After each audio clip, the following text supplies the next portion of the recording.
Hello there, everybody, and welcome to episode number 64 of the WP Café podcast show with me, Mark Wilkinson, and with me, Keith Devon. How are you today, Mark? I am very well. I've had a busy week catching up after a week off, which is why we weren't here last week, because I was on holiday in sunny Mallorca, which was lovely. Yeah. So it's been a very bitty week catching up with all the email chains that you missed and getting up to speed with all the comms. So it's been good, actually. It's been productive, ticking things off the list. But it's been not much like, good development-y stuff, should we say. It does seem that we have less and less of that these days. Yeah, for better and worse. Yeah, I had a terrible week last week because you were off. Probably one of the worst work weeks I've had since last time you took a holiday, I would say. I do not enjoy it when you're not around at all. Just bombarded with support requests that I have no idea how to deal with, which we'll come to. I thought you did very well. Yeah. I think you were overshadowed by one particular support request that dominated your negativity. That is true. And and also trying to get to grips with using a new support system, which we'll get to. Yes. Which wasn't a lot of fun either. Probably made things slightly worse as well for you. But yeah. Hey ho, we're there. Yeah. You got through. You're here. It's fine. I did. We survived. So if you're joining us live, we're currently live on YouTube and Twitter, actually. But if you're live, I think on YouTube only, you can send us comments. And we always love to see who's watching, where you're from, what's the weather like, all that good stuff. And also, if you have any questions, because we love to take questions. I mean, we come up with some random things to talk about every week. But actually, I feel like the best content in this show is usually from you. Do say hi, do ask questions if you have any. That would be great. So Mark, what are we talking about today? We have got 3 things on our list. The first one is some changes in WordPress 6.3, which I don't know when it's actually coming out. I assume it's imminently next week after, I'm not sure. Which you were quite surprised about, put it that way. So yeah. So that's that. Then we've got the support system that we've tried. So we've got that to talk about, and then what we're doing about that. And then I don't even know what this is, but you've written something called ZipWP on the list. So I'll mention it, and you can tell us what it's all about in a minute, I guess. So those are the 3 things. And of course, if you have any questions, add them in the comments live on YouTube, and we will try and get to them if you've got a burning thing that you want to discuss, something that you're struggling with. Not that we'd probably be able to help you, but maybe others can, so that'd be good. We can waffle on for a while, I'm sure, about it. Oh, yes, we're good at waffling on. We're good at waffling. Thanks to those who have popped in the chat to say who are. I loved Joss's comment, what is Twitter? Yeah, good point. Just noticed today that TweetDeck is now called XPro. The URL still Twitter to me.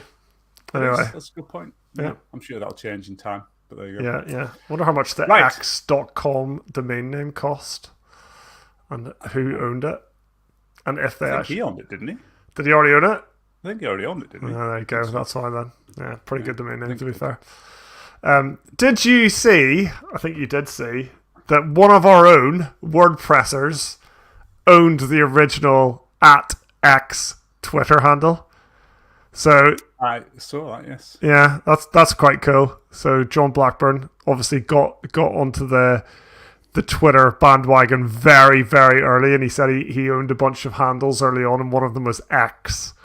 And I think it was quickly taken away from him. I'm not sure exactly by who or when, but with no compensation and no warning, much like it was taken away from the recent owner with no compensation and no warning. So, yeah, I thought that was kind of interesting that John used to own that. So that's pretty cool. Yeah. Anywho, on to the topics at hand. Yes. Go on. No, I was just going to say, Enqueuing block editor assets. So this is a hook. Is it a hook, Mark? An action? What is it? It's a hook. Okay. They're all hooks. Actions and filters are hooks. Okay. So you're allowed to call it a hook. That's fine. It's an action, I think. It's an action. So this is something that I became aware of through Frank Klein's newsletter. So he basically said, this thing's being removed.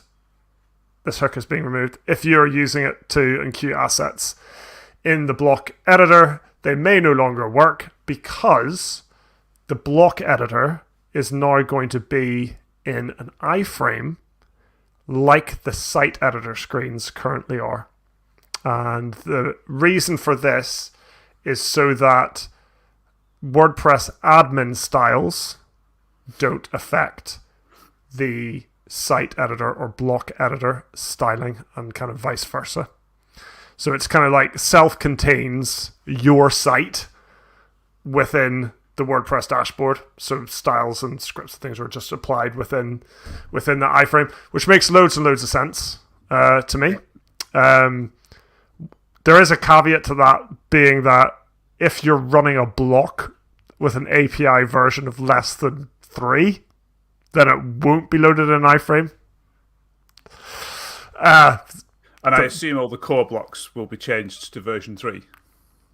Then they must. Yeah, I don't know, but when I saw this, I was like, I'm pretty sure I've used that hook in most of the sites I've built recently, and I have. And so I put something up on Twitter. There's good little conversation, lots of really useful responses. Mark Howells-Mead pointed me to a few things. Who else was like? There's I've lost it. I had it up a second ago. There's lots of really good responses. Justin Tadlock reached out at the end, and he's like, "Well, can you give me some context? Like, why are you using this?" So I logged into one of our websites. I was actually, I'm only using it twice.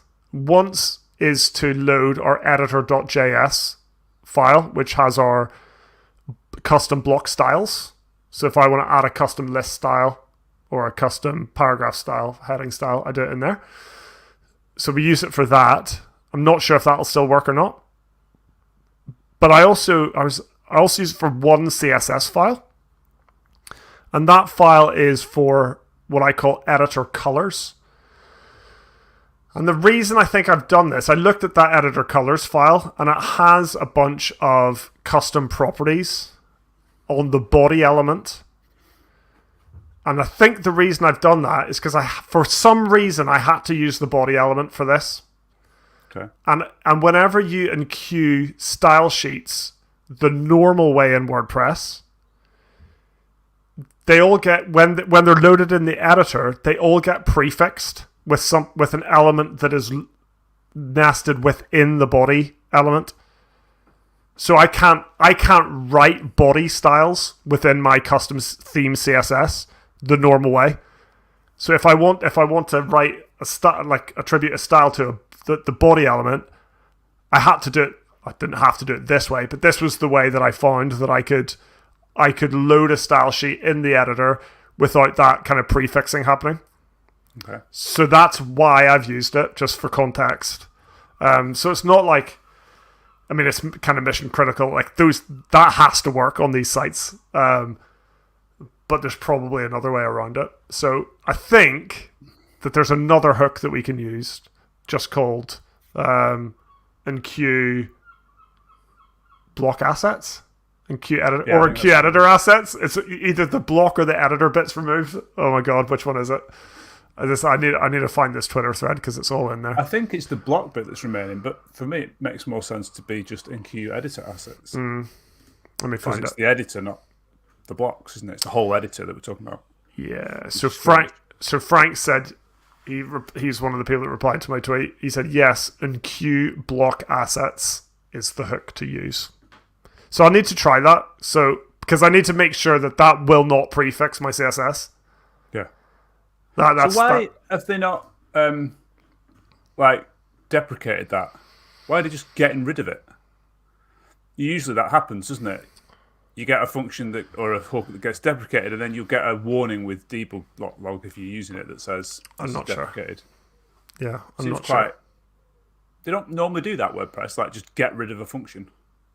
I don't even know if they are getting rid of it, or Frank's just saying it won't work the way you think it'll work. I'm not sure. Right.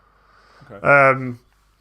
Anyway, so it's something that, I'm going to need to fix. And if you're using that hook, which I think a lot of people are, and loads of plugins use it, like Gravity Forms uses it, WPML uses it, there's another one on the site that I was looking at because I just searched for it on the whole site, and there was a lot.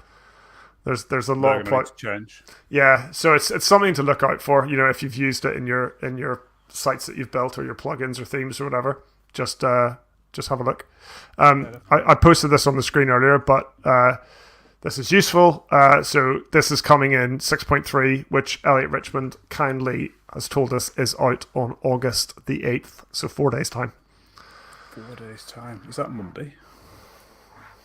No, it's Tuesday. Yeah. Next Tuesday. Exciting. Yeah, thrilled.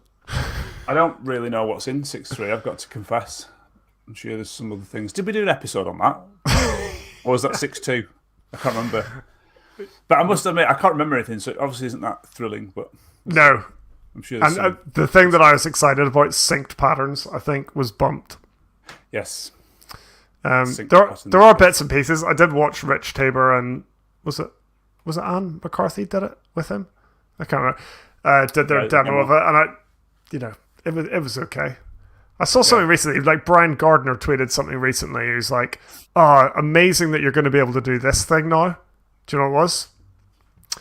Changing the color of a link on hover. I was like, how can we be? That is not exciting. That is not exciting. This is stuff that we've been able to do as theme developers for the last 15 years. Like, it is the most basic interaction on the web, and people are supposedly getting excited about it.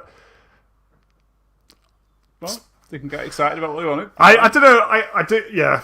I'm a big fan of Brian, but I do take, with a pinch of salt, things from developer advocates because it's their job to be excited about stuff. So I'm like, Brian, are you really excited about that? Like, or are you just thinking, thank God this has finally come? Yeah. Hey-ho. There you go. Let's not get any further into that. So, I don't know. Anybody, any thoughts on the whole Enqueue block editor assets thing? Have I got this all wrong? Is it all going to be okay? Do I just swap it out for the other hook? Yeah, Elliot says there's also a lot of changes coming in the full site editor. Yeah, I think, because it's one of their final releases for FSC until they move on to the next phase, I think. It's probably one of the final big releases before we move into phase 3 of Gutenberg. Exciting. Which is? Collaboration. Collaboration, right. What internationalization is that for? That's last, yeah. Right. Yeah. Cool. Yeah. Right. Moving on. Support. So this was... Did we talk about this last week? Yeah, 2 weeks ago. Yeah. So we were looking for a way of improving support. And I think the main goal we were trying to fix here is that we need a way for, if I am on a support issue with a client and then disappear on holiday for a week, you need a way to be able to jump into that and see the history of that support request or the conversation that's happened with the client. So we did some research. We did some... They're not called tweets anymore. What are they called? Zeets. Out on Twitter, just people to ask what people used. And one of the ones that came up was FreshDesk. A few people, I think, suggested FreshDesk, and they had a free trial, didn't they? So we thought, why not? Let's give it a go with the free trial. So we signed up, and we got like a 21-day free trial, and we set that up to work with our support email address. So people sending an email to our support @ would then arrive into FreshDesk. And how did it go, Keith? What do you reckon? I don't like it that much. I don't like it that much either. So a few thoughts on that process. I kind of knew it already, but it's overkill for what we need. These products are built for, I think, fairly dedicated support people. Like if you have a support team and you've got someone managing that support team and you've got different teams within support and like layers of escalation and SLAs and blah, blah, blah. It's got all that and more. Yeah. We needed one feature, essentially, which is we kind of realized it's a shared inbox. sort of like a way to kind of manage that. And I also kind of wanted a more visual way of seeing like priorities, like where things are at in a process. And it didn't do any of that very well. And the negatives for me were I got a lot of emails. Like, it was insane. So someone creates a ticket, and I almost guarantee that we could have tweaked things, like get certain notifications, not get other notifications. But I'd get an email saying there's a new card. I get an email saying I've been assigned to that card, and then I get an email saying ticket, and then I get an email saying this is the actual ticket. I'm like, what? I didn't need 3 emails for that. Like, just send me an email. That's like one email. Put the actual response in the email. That's what I mean. I can literally see it straight away. Yeah, I was getting emails saying there's a new ticket. I'm like, what is it? Like, what? And then I would get one later with the ticket in it. So I was like, well, why do I need both of them? I don't know. Yeah, anyway, it was weird. And then so I didn't enjoy that. So my inbox was an absolute mess, which is what I'm trying to kind of get away from. I'm trying to organize things a bit better. And then whenever I actually did log into the software, I just found it really like everything looked it sounds so stupid, but like everything looked the same, and I couldn't figure out a way to prioritize things and highlight things and tag things in a way that made sense. That like, oh yeah, I need to deal with this thing. Oh, but don't forget about this thing down here. It was all just, and then there was like myself just having to read through everything to find the one. I don't know. It's really, I think that might be a design thing. I don't know. It just didn't. It didn't look right to me, and didn't engage me to understand what was the thing I needed to be looking at. Yeah. And then I was on holiday, and I was trying to help you with something, and I was on my phone, and it was just illegible on my phone. So like, I literally couldn't see the tickets. There was like because you might have seen it, but it's got like panels on the right for like priority, and then there's a menu on the left, and literally they just filled the screen, and everything behind it, which was the ticket system, just disappeared. So you couldn't use it on a mobile phone completely. Yeah. Which was a massive problem. So for me, it just became harder to do everything and put a massive extra barrier of pain in front of what we'd already had almost. And the only thing it solved was that we could see the ticket. But by doing that, it added a lot of hassle to it as well. So it wasn't for us. But yeah. Yeah, I think it could have been configured better. I'll just like one kind of last sort of story. Yep. Is that you might all be screaming at me saying you should have just given it a chance. You could have changed all these things. So I accepted someone reached out from FreshDesk and was like, we see you haven't enabled this feature yet. Would you like a call with us? So I was like, yeah, okay, I'll have a call. Like, I was not hugely willing to take that call because I had my expectations of how it was going to go. But I was like, do you know what? I'll just give them the benefit of the doubt. I do need some help with this. I would like to set it up properly so that it's usable. So I had the call, and it was basically like, do you need this feature? Do you need this feature? Do you need that feature? What about this thing over here? I'm like, nope. I just need to use it. Basically, it's a shared inbox, but it's not doing these things well for me. Oh, okay. I think you need to upgrade to the growth plan. Why do I need to upgrade to the growth plan? Oh, because the free trial only gives you 10 outgoing emails a month. Where does it say that? Like, it does not say that anywhere. So I don't even know if that's true. Like, that could have been a mistake on this person. Anyway, it was awful. So like, that call just put me right off. It was pitched as a let us help you get set up properly, and it was actually a sales call. It was an upsell. I am happy to pay for things, but I wasn't there yet. Like, I wanted to know that this process, anyway. So that put me right off. So we have decided to not use FreshDesk. And what are we going to do instead, Mark? What's our genius solution to our support problem? It's a complicated solution of an email inbox, essentially. Yeah. So what we've done is we've created a new account. We use Gmail for our email, so we've created a new Gmail account for support at And it's an actual inbox, so it's not like an alias address that forwards to both of us. So we can both be logged into the inbox. And actually, Gmail has quite a lot of features that we can use for like support issues. So it has tags. I think they're called labels in Gmail. Yep. So we've got labels for Keith, for Mark, for Job Relay, for RecPress, for clients and things like that. So we can assign labels as to what those things are about. It also has some good things like you can snooze emails and then you can remind you of them to jump back into your inbox and like that. I haven't used those yet, but might do for things that need actioning on specific dates or by specific dates. So the idea being is that we're going to use that, have that open, and then we can all see everybody's history of support emails because they're all in the inbox. And we've been using that for like, 4 days now or something? Yeah. And it's absolutely fine. Been fine. It's not the most flashy solution, but it actually just works. Like it's been really good. Been really impressed with it. Yeah. We've also set up some filters as well. So like if Job Relay is mentioned in the email, it gets assigned that label, and it gets assigned to me. If RecPress is mentioned, it gets assigned that label and gets assigned to you. So we've got some like automations there as well, which is nice. So we should also do hi Mark and hi Keith as filters. Yeah. How? Oh, as in just look for that text. Emails with hi Mark. Yeah, got you. Yeah. And obviously, I can then filter. I think I've not done that yet, but you can filter the inbox. I'm sure you can. Just show me all the emails that are in the inbox that are tagged with or labeled with me or. Yeah, well, you can just. I think you just click on the filter. Sorry, the label on the left hand side. Yeah. Yeah. And then it also has.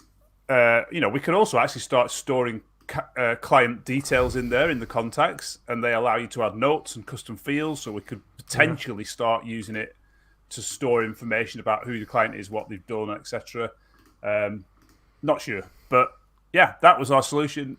We've been using it for like 4 days, and it's pretty straightforward and working quite well, I think. So yeah, it wasn't free. We have to pay for that user, didn't we? Yeah, and Gmail. Yeah, to pay for the user, I think it's $9 or £9 a month. But then if we just started using FreshDesk, I think FreshDesk would have been $30 a month because that was $15 per user. Yeah.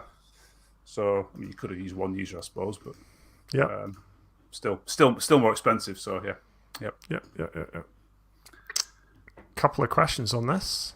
Go for it. I haven't read them yet. Let's just wing it. Elliot asks, are you looking for support for functionality like do this thing and change this other thing, or for UI stuff like I click this and it doesn't do what I expect? Everything basically, Elliot. Like, if I understand the question, so it's the whole our interactions with customers once they've signed up to the product and they have functionality requests or questions or how do we do this or this thing's broken or the feed's down and whatever. It's to handle basically everything from when they're signed up onwards, I think, is probably what we're looking for. The one thing we do need to do now is to publicize to clients that is the support method. Yeah. Send an email to support@highrise.digital rather than send me an email or you an email or whatever it is. I mean, we can forward them to that, which is... It's not as good, but yes. It's not as good. Yeah. Okay, cool. And Joseph just said, shared email and a Kanban board, ? That is, Joseph, exactly what we have. So we've got our shared email in Gmail, and we've got Trello set up. So we use Trello kind of more for the sales process and the project management bit. So it kind of flows sales, project management, and Trello in terms of getting the integration set up and then kind of into the support email inbox. So that's pretty much exactly how we have it set up. Yeah, so the Job Relay board has got like initial inquiry. So it gets dropped into there when they fill in the consultation form, whatever. Yeah. Then we've got gathering requirements. So I've had the call, it moves into there, put some notes on the card about what happened in the call. Then it moves over to the client's ready to the purchase product list. So then they need to purchase it. Then once that's been purchased, I've moved the card over to integrate WordPress. So get our plugin installed in the WordPress site, configure it, blah, blah, blah. Then integrate posting service. So you complete that part with the posting provider. And then it goes over to complete. And then there's a gone cold card at the end, which we can move into if the client disappears, whatever. Yeah. So yeah, that works well. I've been tidying that up today actually because it's got a bit out of hand when I was on holiday and before that. Yeah. But yeah, so Yeah. So yeah, good. I like it. I think it's going to be much better moving forward. We will report back to let you know what's happening with it and how it goes. Yep. Which is good. Right. What, Keith, is ZipWP? Well, this was shared. This was shared with me. So zipwp.com. This was shared with me by someone who jokingly was, "Oh my goodness, we're doomed. It's over. The game is up." So ZipWP lets you create a stunning website in just 60 seconds. Wow. What it seems to be is a collaboration between the guy behind Astra and a seemingly very popular WordPress YouTuber guy who I don't know. So it's the two of them have kind of got together. I guess one's doing the dev, the other's doing the kind of promotion. It's a brilliant collaboration, actually, if you think about it from that point of view. So this guy's got a huge audience. Astra actually has a huge audience on their own. But anyway, I watched the video. So there's a video on that page, zipwp.com. And essentially, you log into ZipWP. You say, I want a new WordPress website. It says, what is the name of your business? Describe your business. So a couple of short sentences or a few sentences. Put any contact details in, address, phone number, social media, and hit go. And within 60 seconds, and he times it actually takes like 67 seconds or something. I know. Money back. So I think it was 67 seconds, his website is ready and he logs in. And to be fair, it's a very attractive looking website full of content, images, text, all relevant to the topic. How it can be relevant to the business is another question, because you haven't told it really very much about the business at all. But basically, they're pitching this as like your website's first draft. So here you go. It looks good. It's approximately right in terms of like the look and feel, the imagery, the whatever, the layouts. And it's all done in 60 seconds with the help of AI. So super impressive. Like it's cool. It's cool. And the idea, the cool thing is, so it's free. Don't know why. I think I do know why, actually, because my hunch is that it uses Astra and maybe a bunch of other plugins behind the scenes that eventually you'd have to buy a license for if you want upgrades and stuff. I mean, it doesn't say it uses Astra. Well, I didn't see that or read that anywhere. My hunch is if it's built by the guy behind Astra, the sites are going to be built with Astra, and they're going to monetize it after the fact. But once it spins it up, you can view the site on their servers, and then you've got 24 hours to get that site off their servers. It only lives for 24 hours on their servers, so it's like a little countdown timer, and then you've got to get it off, and then it'll be deleted, which makes a lot of sense. So do you have to pay to pull it off their server? No, I don't think so. No. It doesn't look like that. How would you do that, though? I'm just thinking, because presumably this is aimed at, florists create a website. The florist isn't going to know how to export and import that into somewhere else. I don't know. I mean, it's potentially not that hard, is it, to hand GoDaddy? I don't know like how good the hosting companies are these days with this stuff, but like if you hand them a WP content folder and a database file, will they happily set up a WordPress site for you? I know some hosts would. Just don't know if a florist. I'm using florists. I do apologise to all florists. I'm sure they're excellent, but I wouldn't imagine that they'd know what that is and how to get that. That's all. I mean, what they would be able to do, I'm sure, is give them a login for the admin. So you could say, go log in here, and then maybe like GoDaddy and SiteGround and whatever. Yes. Also have some import tools that you can add as a plugin and then do it that way. But possibly. I think I got the sense from the video I watched that it's slightly pitched more towards developers and like implementers, assemblers. Okay. I don't know. People that kind of build sites for websites clients. for people. Yeah. I got that impression, but it's just interesting stuff. I mean, I look at that and I think I hope that people won't make websites like that, really, but as a starting point, maybe it is a good idea. I don't know. Why not? Get a start with your pages and content, and then you can go in and tweak and change and customize. And I mean, I get that. That's start to generate that thought process of getting ideas on the table, so you can then tweak it and so forth. It's not too different than site templates that some of these builders already have. Yeah. Like I'm a such and such type of business, and it creates all the pages, and it's either lorem ipsum text or it's dummy text, like relevant to that industry.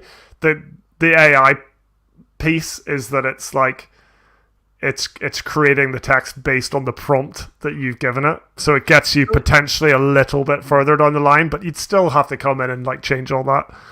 I wonder if it's clever enough to sort of say, like, if you said to it, I think is the example a charity does looks like it. Yeah, it is. Yeah. Like, is it clever enough to sort of say, oh, you're going to need a donation system? So will it install a plugin that allows you to do donations? Like, I guess eventually, the AI, maybe. But like, so Sam has just commented. Thank you, Sam. Sam says, as ZipWP uses Astra theme and Spectra blocks, it's not using core blocks. Doesn't it make this a glorified pre-built theme with demo content importers? Pretty much what I just said, wasn't it? So I think you're exactly right there, Sam. Does Astra not use core blocks then? That seems strange. Yeah, I thought it. I thought it.